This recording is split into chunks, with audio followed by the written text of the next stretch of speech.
तंत्र शास्त्र में कई तरह के भैरव का उल्लेख है, जिनमें से मुख्यत्वे 8 तरह के भैरव की बात की गई है, जिनमें से असितांग भैरव, रुरु भैरव, चंड भैरव, क्रोध भैरव, उन्नमत भैरव, कपाल भैरव, भीषण भैरव और संहार भैरव।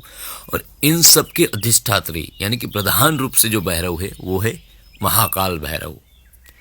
महाकाल भैरव सभी भैरवों के अधिपति है, काल के नियंता, मृत्यु और समय पर नियंत्रण करने वाले तथा भूत प्रेत शत्रु अभिचार आदि को पूर्ण नाश करने वाले महाकाल भैरव है, जो वाराणसी यानी कि काशी में महाकाल भैरव का अत्यंत प्रसिद्ध रूप है।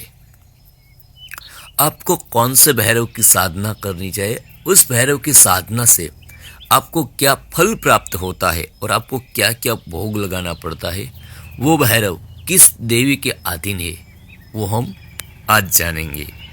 अगर आप शत्रु नाश करना चाहते हैं, दुश्मनों पर विजय करना चाहते हैं, राजकीय सफलता प्राप्त करना चाहते हैं, तो फिर आपको देवी चामुंडा का जो भैरव है, असितांग भैरव, उनकी साधना करनी चाहिए, जिनकी मुख्य दिशा पूर्व दिशा है। यानी कि आपको असितांग भैरव की साधना करनी है तो आपको पूर्व दिशा की ओर स्थापन करना है। आपको विद्यादान, संगीत कला, विद्या सिद्धि, गूढ़ विद्याओं के स्वामी बनना है तो फिर आपको कपाली देवी के जो भैरव है, रुरु भैरव, उनकी साधना करनी चाहिए।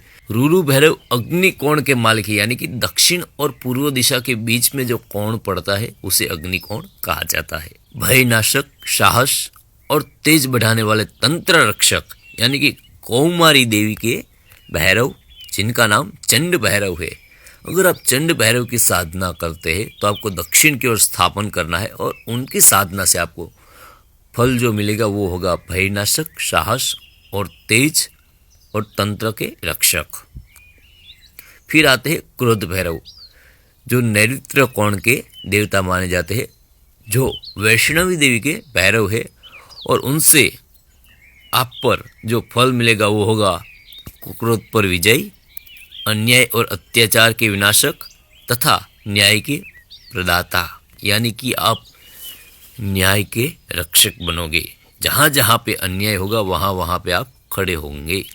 उन्नमत भैरव जो पश्चिम दिशा के देवता है, जो वाराही देवी के भैरव है, वो आत्मविकास, मोक्ष, तंत्र साधना में शक्ति देने वाले कहे जाते हैं। उनके बाद आते हैं कपाल भैरव। कपाल भैरव वाव्य कोण के देवता माने जाते हैं, जो इंद्राणी देवी के भैरव है और इनकी साधना से तांत्रिक बाधा, ग्रह दोष, पितृदोष, भूत प्रेत निवारक की शक्ति प्राप्त होती है। अगर आप पर तांत्रिक बाधा है या फिर ग्रह दोष चल रहा है आपका, उनमें से सभी ग्रह आ जाते हैं, या फिर कोई बता रहे कि आपको पितृदोष है, इन सबको आपको नष्ट करना है तो फिर आपको कपाल भैरव की साधना करनी चाहिए। मृत्यु भय से रक्षा, दीर्घायु प्रदान करने वाले भैरव यानी कि भीषण भैरव, जो उत्तर दिशा के देवता माने जाते हैं, वो वैष्णवी देवी के भैरव है। उनके बाद आते हैं महालक्ष्मी देवी के भैरव, जिनका नाम है संहार भैरव, और वो ईशान कोण के देवता माने जाते हैं और वो समस्त नकारात्मकता, अभिचार, शत्रु विनाश, पूर्ण संहार शक्ति के स्वामी माने जाते हैं। और इन सब देवों के देव महाकाल है, यानी कि ये जो सब भैरव है उनसे ऊपर जो है, जो इन सब का संचार करते हैं, वो है महाकाल भैरव। महाकाल भैरव की साधना करने से शत्रुओं का नाश, न्याय की प्राप्ति होती है। इतना ही नहीं, पूरे सभी तरह के भैरव की जो शक्ति है वो सिर्फ एक ही भैरव में शक्ति आपको प्राप्त हो जाती है, वो है महाकाल भैरव। अगर आपको शत्रुनाश और न्याय प्राप्ति चाहिए तो आपको क्रोध, संहार या भीषण भैरव की साधना करनी है। अगर भूत प्रेत निवारण करना है तो कपाल भैरव या महाकाल भैरव की साधना करनी है। प्रेम, आकर्षण, वशीकरण ये सब चाहिए तो उन्नमत भैरव या रुरु भैरव की साधना करनी है। अगर विद्या और तंत्र सिद्धि चाहिए तो फिर रुरु और असितांग भैरव की साधना करनी है। अगर धन लाभ, व्यवसाय उन्नति तो फिर संहार भैरव या महाकाल भैरव की साधना करनी है। और रक्षण और सुरक्षा चाहिए तो फिर चंड और भीषण भैरव की आपको साधना करनी है। ये सभी भैरव को अलग अलग तरह के भोग लगते हैं। और भैरव साधना में भोग यानी कि निवेद्य का अत्यंत महत्वपूर्ण स्थान है, क्योंकि भैरव देव भोग प्रिय माने जाते हैं। प्रत्येक भैरव का अपना विशिष्ट भोग, सुगंध, पुष्प, धूप, वस्त्र और तांत्रिक तत्व होता है, जो मैं आपको बता रहा हूँ। असितांग भैरव को जो भोग प्रिय है वो है उड़द की दाल का पकवान, गुड़, तिल और पुष्प में नीलकमल का पुष्प। और उनको जो दिया लगता है वो है तिल के तेल का दिया और नीले वस्त्र। रुरु भैरव है, उन्हें दूध से बनी हुई चीज सबसे ज्यादा प्रिय है, यानी कि दूध से बना हुआ मिष्टान, जैसे कि खीर, पायसन, मिश्री, ये सब। और उन्हें सफेद कनेर का पुष्प अति प्रिय है, सफेद वस्त्र और चंदन, धूप। चंड भैरव की साधना अगर आप कर रहे हो तो फिर आपको मसालेदार भोजन लगाना पड़ेगा, लाल फल और जैसे कि अनार और सेब की तरह, लाल गुलाब का पुष्प, लाल वस्त्र, तामसिक भोग, अगर हो सके तो थोड़ी सी शराब। ये सब था चंड भैरव का।